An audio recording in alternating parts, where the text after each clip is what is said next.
Hello मेरे प्यारे दोस्तों, आप सभी का स्वागत करता हूं आपके अपने प्यारे से यूट्यूब चैनल एम क्लासेज में। आज का हमारा टॉपिक होगा आवेशों के निकाय की स्थितिज ऊर्जा। ये आपका एक डेरिवेशन का पार्ट है और ये बोर्ड एग्जाम में 2 नंबर का या फिर इस हेडिंग के अंदर से 1 नंबर का ऑब्जेक्टिव क्वेश्चन पूछा जाता है और काफी बार बोर्ड एग्जाम में पूछा गया है। इसीलिए ये टॉपिक काफी ज्यादा आपके लिए इंपॉर्टेंट हो जाता है। तो स्टार्ट करते हैं आज का सेशन। देखिएगा, हेडिंग देखिए। सबसे पहले तो आप आवेशों के निकाय के कारण आपको क्या निकालनी है भाई? स्थितिज ऊर्जा निकालनी है।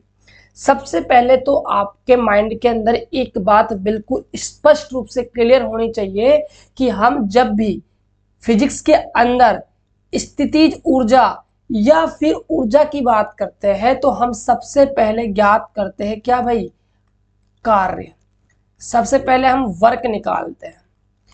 यदि हम कार्य निकाल लेते हैं तो हम कहते हैं कि भाई किया गया जो कार्य होगा वो ऊर्जा के रूप में क्या है? संचित हो जाएगा। सिंपल सी बात है। 11th क्लास आपने पढ़ी है, वहां आपने स्थिति ऊर्जा निकालने के लिए कार्य की बात की होगी और 12th क्लास के अंदर भी हम कार्य निकालेंगे। जब हमारे पास कार्य आ जाएगा तो हम कह देंगे किया गया कार्य क्या है भाई? ऊर्जा के रूप में संचित हो जाएगा। अब देखिए, पहले तो आपको ये समझना होगा आवेशों के निकाय की। ये आवेशों का निकाय क्या होगा, इसका मतलब क्या है, समझिएगा ध्यान से। मान के चलिए ये क्या है? एक जगह है जिस पर बहुत सारे आवेश क्या है यहाँ पर उपस्थित है। यहाँ बहुत सारे आवेश है, ये बहुत सारे Q7 Q8, यानी कि 2 या 2 से क्या है भाई? ज्यादा यहाँ पर क्या है? आवेश उपस्थित है। तो ऐसी जगह जहां पर 2 या 2 से ज्यादा आवेश क्या है? एक जगह उपस्थित हो, उस जगह को कहते हैं हम आवेशों का निकाय। तो ये होता है भाई आवेशों का निकाय। अब देखिएगा, अब आपको क्या करना है? आवेशों के निकाय की आपको स्थितिज ऊर्जा निकालनी है। तो सबसे पहले तो हम लिखेंगे भाई परिभाषा, कि आवेशों के निकाय की परिभाषा क्या बन जाएगी? ऊर्जा की।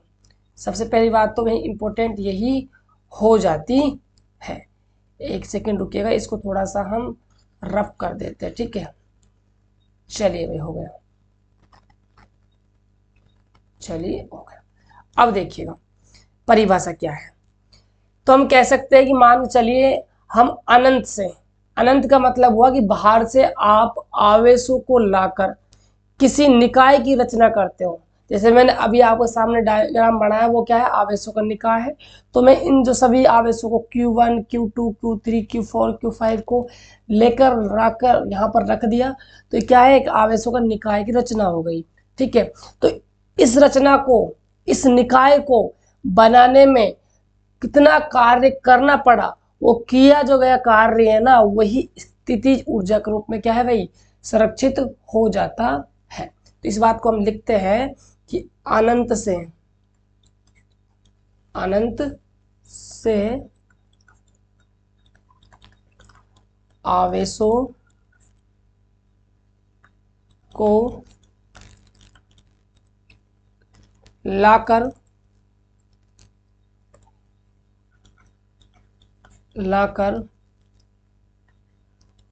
किसी निकाय की रचना में किया गया कार्य, रचना में किया गया कार्य स्थितिज ऊर्जा के रूप में संचित हो जाता है, हो जाता है। अब देखिए, निकाय हम 2 आवेश का बना सकते हैं, निकाय हम 3 आवेश का बना सकते हैं, निकाय हम 4 का भी, 5 का भी, 6 का भी भाई बना सकते हैं। तो हम निकालेंगे कार्य। हम सबसे पहले बात करेंगे दो आवेशों के निकाय के कारण स्थितिज ऊर्जा, यानी कि मुझे दो आवेशों को लाकर किसी जगह पर रखना है तो कितना कार्य करना पड़ेगा, वो कार्य निकालेंगे और किया गया कार्य किस में संचित हो जाएगा, ऊर्जा में। तो वहां से हमारी ऊर्जा भी निकल कर आ जाएगी। तो सबसे पहला पॉइंट है इसके अंदर, दो आवेशों के निकाय के कारण स्थितिज ऊर्जा। अब देखिएगा ध्यान से, तो सबसे पहले मैं क्या करूंगा, एक आवेश को लेकर आऊंगा Q1 को। ये एक आवेश है Q1 और ये आपका एक बिंदु है A। इस पर मैंने Q1 आवेश को लाकर रख दिया। ठीक है, पहले आपका Q1 आवेश आया है। Q1 आवेश से पहले यहाँ पर कोई भी आवेश उपस्थित नहीं है, इस बात को आप ध्यान में रखिएगा। फिर मैं क्या करता हूं, इस आवेश से r दूरी पर एक बिंदु B है, उस पर मैं लाकर रखता हूं Q2 आवेश को। Q2 आवेश को लाकर रख दिया तो ये जो व्यवस्था बन गई, ये दो आवेशों के निकाय की व्यवस्था बन गई। राइट, अब सुनिएगा ध्यान से, मैं आप सभी से पूछता हूं कि जब मैं Q1 आवेश को नहीं लाया था तो यहां पर कोई आवेश उपस्थित था क्या? तो आप कहोगे नहीं गुरुदेव, कोई भी आवेश उपस्थित नहीं था। अब सुनना मेरी बात ध्यान से आप सभी, जब हम Q1 आवेश को नहीं लाए थे तो यहाँ कोई भी आवेश उपस्थित नहीं था। कोई भी आवेश उपस्थित नहीं होने की वजह से यहाँ पर ना ही कोई क्या बन रहा था भाई, विद्युत क्षेत्र बन रहा था। और कोई विद्युत क्षेत्र नहीं बन रहा था, इसका मतलब यहाँ पर विद्युत विभव का मान क्या था भाई, शून्य था। बात समझ में आई? उसके बाद सुनिएगा ध्यान से, जब आपने Q1 आवेश को A बिंदु पर लाकर रख दिया तो आपने इस बिंदु से R दूरी पर B बिंदु पर किस आवेश को रखा है, Q2 आवेश को रखा है। अब मैं आपसे पूछूं, जब आप Q2 आवेश को लाए थे तो यहां पर क्या कोई आवेश पहले से मौजूद था? तो आप कहोगे जी हाँ गुरुजी, Q1 यहाँ पहले से मौजूद था। अब सुनना, जब Q1 यहाँ पहले से मौजूद था तो इसका मतलब क्या है भाई, Q1 का यहाँ पर क्या था, इफेक्ट था, प्रभाव था। तो Q1 की वजह से यहाँ पर विद्युत विभव भी क्या था भाई, मौजूद था।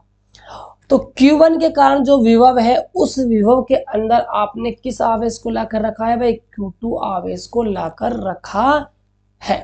तो इस बात को भाई हम लिखते हैं पहले, फिर इसका यूज कैसे करेंगे वो चीज समझेंगे। पहले इसको हम लिखते हैं, देखिएगा, चित्रानुसार तो आवेशों के, दो आवेशों के निकाय को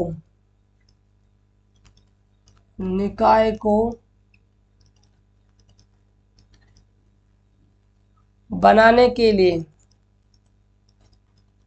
के लिए सर्वप्रथम Q1 आवेश को बिंदु A पर लाते हैं। इस बिंदु पर विभव का मान, तो भाई इस बिंदु पर विभव का मान क्या होगा, शून्य होगा। क्यों? क्योंकि पहले यहां कोई आवेश उपस्थित है ही नहीं, मान शून्य होगा। राइट, अब देखिए, फिर हमने क्या किया, इससे R दूरी पर, फिर इससे R दूरी पर, एक आवेश Q2 को लाते हैं। Q2 को लाते हैं। अब देखिए जो Q2 को आप लाकर यहाँ पर रख देते हो तो Q2 आवेश पर Q1 आवेश का कारण क्या है, विभव उत्पन्न होता है। लिखेंगे इस बात को, जिस पर Q1 आवेश विभव उत्पन्न करता है।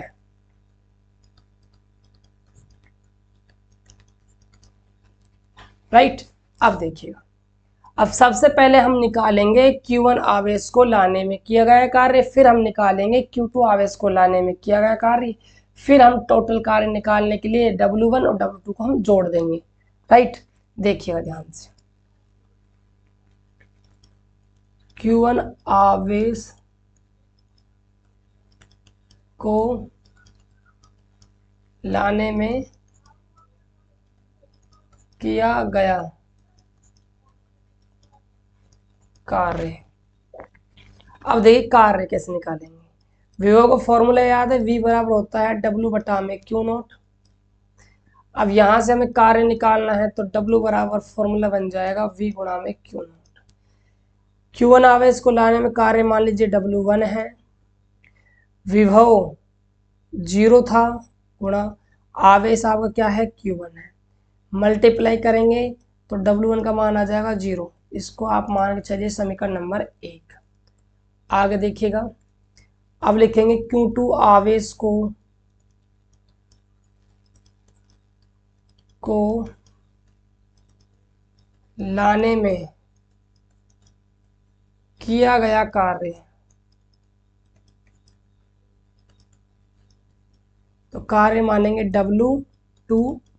अब देखिए, बात की जाए विभव की तो Q1 आवेश यहाँ पहले से पहुंच चुका है, तो Q1 आवेश कितना विभव उत्पन्न करेगा, मान चलिए V1, और आवेश कौन सा है Q2।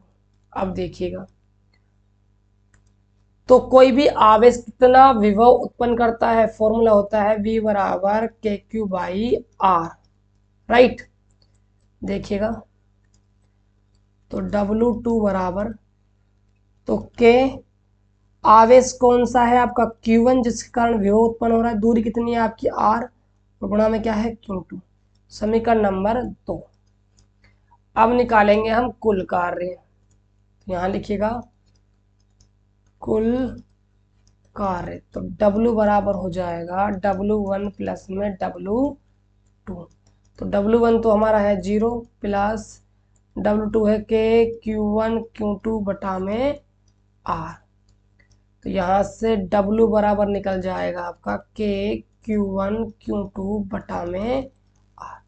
ये तो आपका आया भाई कार्य, लेकिन आपको तो क्या निकालनी है, ऊर्जा। तो हम लिखेंगे ये है किया गया कार्य,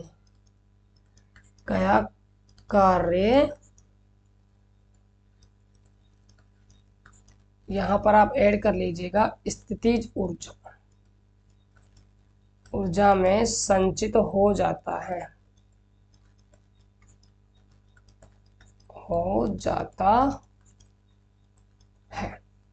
तो U बराबर हो जाएगा आपका W।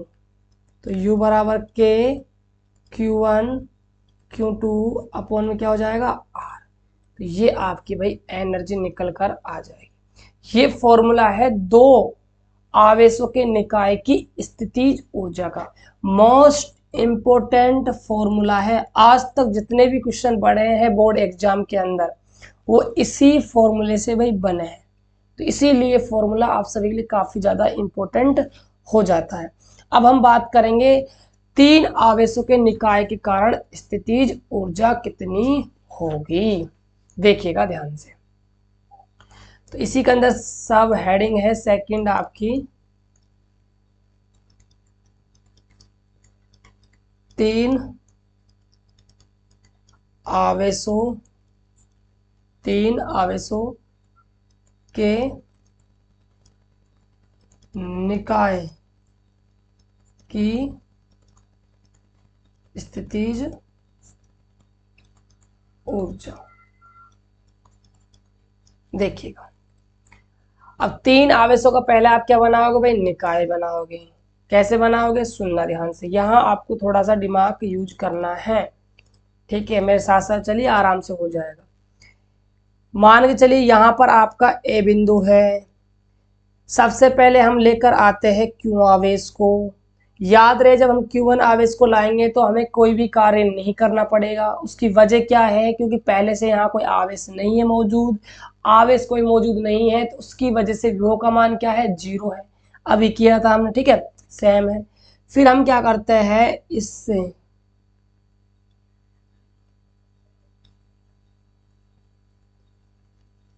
Q2 आवेश को लाते हैं। दूरी मान लीजिए आपकी क्या है, R12। आवेश का नाम से Q1 आवेश है तो 1 लगा दिया, Q2 आवेश है तो 2 लगा दिया। और यहाँ पर R13 पर एक और अन्य तीसरे आवेश को लाते हैं Q3 को, राइट। इनके बीच की दूरी क्या हो जाएगी भाई, R23 हो जाएगी। अब सुनना ध्यान से, अब समझिए डायग्राम को, देखिए सबसे पहले आप Q1 आवेश को लेकर आए, ठीक है, तो यहाँ पर पहले से कोई भी आवेश मौजूद नहीं था, ठीक है। सबसे पहले आपका Q1 आया तो कार्य करना पड़ेगा आपको 0। फिर जब आप Q2 आवेश को लेकर आए तो यहाँ पर Q1 आवेश पहले से पहुंचा हुआ है, तो Q1 आवेश के कारण Q2 आवेश पर क्या उत्पन्न होगा भाई, विभव उत्पन्न होगा, ठीक है। चलिए, उसके बाद हम किसको लेकर आए, Q3 आवेश को लेकर आए। अब आपके दिमाग की बत्ती यहाँ पर जलनी चाहिए। जब आप Q3 आवेश को लेकर आते हो तो Q13 आवेश पर Q1 आवेश भी विभव उत्पन्न करेगा और Q2 आवेश भी क्या उत्पन्न करेगा, विभव उत्पन्न करेगा। क्यों, क्योंकि Q1 और Q2 पहले से ही मौजूद है, तो इनके विभव के अंदर रखा है आपने Q3। ये बात आपको समझनी होगी। तो स्टार्ट करते हैं डेरिवेशन को, देखिएगा हिंदी में लिखवा नहीं रहा बच्चों, आप कर लीजिएगा, ठीक है। हम स्टार्ट करते हैं डायरेक्ट डेरिवेशन को, देखिएगा। सर्वप्रथम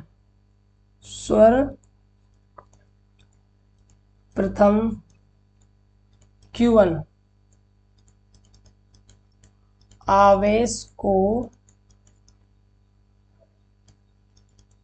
लाने में किया गया कार्य, हम मान के चलते कितना है, W1 है। देखिएगा, तो W1 बराबर V गुणा में आवेश Q1। चूंकि यहाँ पर वोल्टेज कितना है भाई, 0 है, तो W1 बराबर में 0 गुणा में Q1। तो यहाँ से आपका W1 निकल कर आएगा भाई 0, ये हो जाएगा आपका 0। इसको समीकरण नंबर 1 नाम दे दीजिएगा। उसके बाद देखिए Q2 आवेश को लाने में किया गया कार्य क्या है भाई, W2 है। तो अब सुनिएगा, तो जब Q2 आवेश को लेकर आओगे तो कार्य करना पड़ रहा है W2। बात की जाए विभव की, तो कौन सा आवेश विभव उत्पन्न कर रहा है, पहला, तो नाम देंगे V1। कौन से आवेश को लेकर आए हो, Q2 को, ठीक है। चलिए, अब देखिएगा Q1 जो आवेश है वो कितना विभव उत्पन्न करेगा भाई, के Q1 अपॉन में दूरी हो जाएगी R12, तो W2 बराबर हो जाएगा के Q1 Q2 बटा में R12, समीकरण नंबर 2। अब देखिएगा आगे, Q3 आवेश को लाने में किया गया कार्य W3 हो, तो देखिएगा W3 बराबर V डॉट क्या होगा Q3। अब बात करते हैं विभव की। अब सुनना, जो यहाँ पर विभव है कुल, भाई Q1 आवेश कितना विभव उत्पन्न कर रहा होगा V1, Q2 आवेश कितना कर रहा होगा V2। हमें कुल चाहिए तो हम क्या कर देंगे, इन दोनों को भाई जोड़ देंगे। ठीक है, ये समझने वाली बात थी। तो W3 बराबर हो जाएगा V1 प्लस में V2 गुणा में हो जाएगा Q3। अब देखिएगा, V1 का मतलब है Q1 आवेश के कारण उत्पन्न विभव कितना है K Q1 अपॉन में, बात कर रहे हैं हम Q3 आवेश की, तो दूरी हो जाएगी R13 और यहाँ पर हो जाएगी 23, याद रखना R13 plus K Q2 upon में R23, मल्टीप्लाई में क्या चल रहा है भाई Q3 चल रहा है। आगे देखिए, अब इसको हम अंदर मल्टीप्लाई करते हैं तो K Q1 Q3 अपॉन में R13 plus K Q2 Q3 upon R23, ये आपका W3 है, समीकरण नंबर 3 हो जाएगी। अब देखिएगा, किया गया कुल कार्य निकालेंगे। किया गया कुल कार्य कितना हो जाएगा, W बराबर W1 plus W2 plus W3। देखिएगा, जो W1 है पहले आवेश को लाने में जो किया गया कार्य वो तो क्या है आपका 0 है।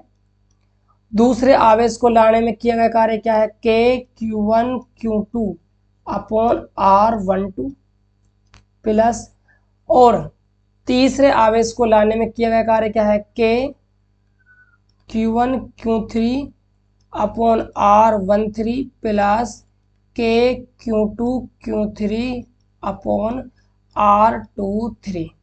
देख लीजिए, मुझे याद है मैंने लिख दिया है, आप भी देख लीजिएगा। ठीक है, तो यहाँ से आपका W निकल कर आ जाएगा K Q1 Q2 अपॉन में R12 plus K Q1 Q3 upon में R13 plus K Q2 Q3 upon में R23।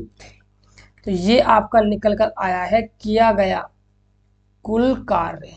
अब हम कह सकते हैं ये किया गया जो कार्य है यही क्या है, स्थितिज ऊर्जा के रूप में संचित हो जाएगा। तो W बराबर क्या हो जाएगा U के, तो U के बराबर आप इसको भाई लिख लीजिएगा। तो ये था 3 आवेशों के निकाय की स्थितिज ऊर्जा। इसी प्रकार अब मैं आप सभी को एक ट्रिक बता देता हूं, सुनना ध्यान से।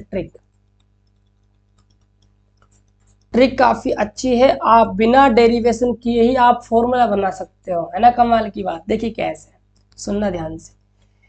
मान के चलिए यहां पर आपके 4 आवेश होते हैं,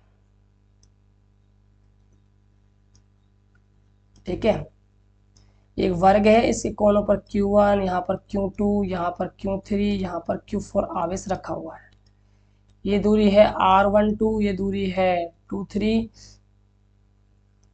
ये दूरी है R14, ये दूरी है R34।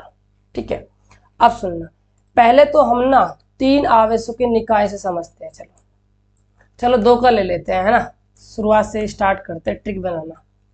ट्रिक कैसे बनेगी देखो भाई, पहले आवेश को आप लाते हो तो कोई भी कार्य नहीं करना पड़ता है। दूसरे आवेश को आप लेकर आए तो कार्य का फॉर्मूला है W बराबर V गुणा में Q, राइट।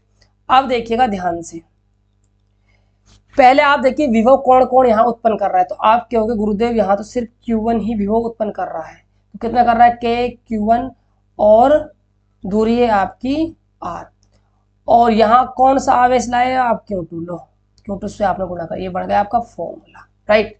अब देखिएगा, अब 3 आवेशों के निकाय का फॉर्मूला देख लीजिए आप, ये आपका आ जाएगा 3 आवेशों के निकाय का। देखिए, तो Q1 आवेश को लाने में कोई भी कार्य नहीं करना पड़ा, Q2 आवेश को लेकर आए आप तो कार्य कितना करना पड़ा, K विभव उत्पन्न करेगा Q1, तो K Q1, ठीक है, और आवेश कौन सा लाए, Q2 अपॉन में R12, राइट, प्लस जब आप Q3 आवेश को लेकर आए तो यहाँ पर कौन कौन ने विभव उत्पन्न किया, Q1 ने भी और Q2 ने भी, ठीक है। तो Q1 ने कितना किया, K Q1 अपॉन में R13, इसको हम गुणा कर देंगे Q3 से, प्लस Q2 ने कितना किया, K Q2 Q3 अपॉन में R23। लो साहब, ये आपका फॉर्मूला बन गया। कितना इजी फॉर्मूला है। अब देखो, आप चार आवेशों के निकाय के कारण भी यहाँ सूत्र बना सकते हो। कैसे, देखिएगा,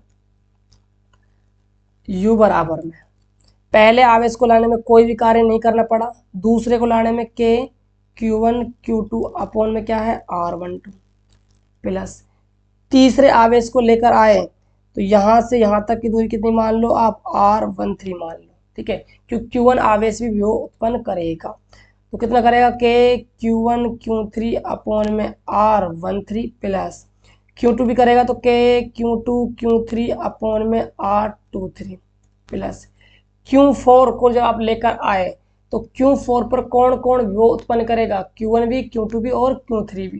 तो लिखिए इस बात को, K Q1 और यहाँ Q4 अपॉन में R14 प्लस K Q2 कितना करेगा, यहाँ से यहाँ तक की दूरी मान लीजिए R24 है, तो K Q2 Q4 अपॉन में R24 प्लस Q3 करेगा K Q3 Q4 अपॉन में R34। लो, ये आपका फॉर्मूला बनकर तैयार हो गया। बिल्कुल इजी है फॉर्मूला बनाना। ये थी आपकी भाई ट्रिक। तो ट्रिक आपको कैसी लगी आप सभी मुझे कमेंट बॉक्स में जरूर बताना। और आपको क्लासेस अच्छा लगता हो तो भाई क्लास को लाइक और एक प्यारा सा भाई कमेंट भी कर दिया करो, क्योंकि आपका कमेंट हमारे लिए क्या है, एक संजीवनी बूटी के समान है, जिससे हमारे अंदर और हौसला आता है और हम आपके लिए और अच्छी मेहनत करते हैं। अभी तक व्हाट्सएप ग्रुप ज्वाइन नहीं किया तो लिंक डिस्क्रिप्शन बॉक्स में है, ग्रुप को जाकर ज्वाइन कर लीजिएगा। वहां पर आपको सभी क्लासों का जो अपडेट है वो मिल जाएगा। तो मिलते हैं और एक बेहतर वीडियो के साथ, तब तक के लिए बाय बाय, टेक केयर।